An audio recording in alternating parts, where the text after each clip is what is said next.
Jessica Bateman is on home turf this morning as she has just completed her first legislative session representing LD 22.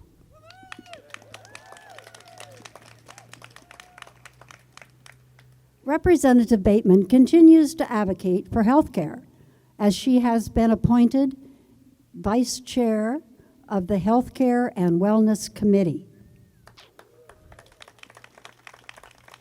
We know her work in Olympia. She's been considered a leader, a coalition builder, someone who worked for getting the, the sanctuary city approved as a resolution, who also has advocated strongly for affordable housing and empowered at-risk youth. You know, I want us to be really feeling fortunate to have as a speaker Promoting for the People Act, S1, who has made it a core belief and advocacy that we should all have equity and inclusivity in our state of Washington. Please help me welcome Jessica Bateman.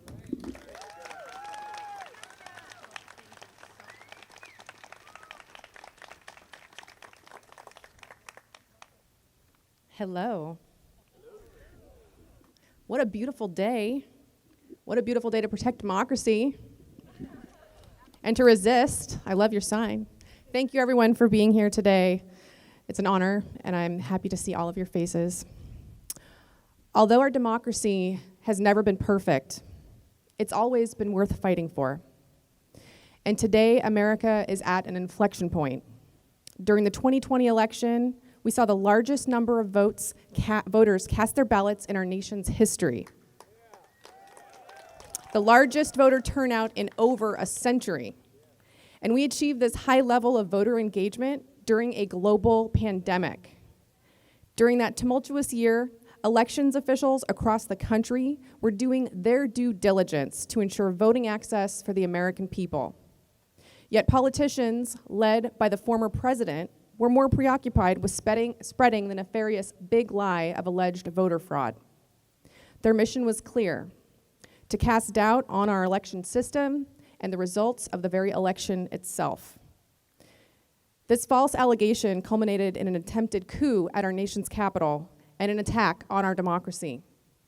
Here in Washington state, we had a similar version of events when an armed group stormed through the gates of the governor's residence after assaulting journalists just for doing their jobs.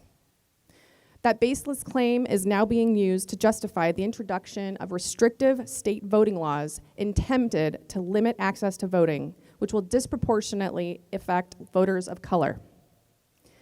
As a nation, we have urgent work to do to create a more equitable, just, and prosperous future. Healthcare for all, a Green New Deal, climate change, and creating abundant and affordable housing for everyone.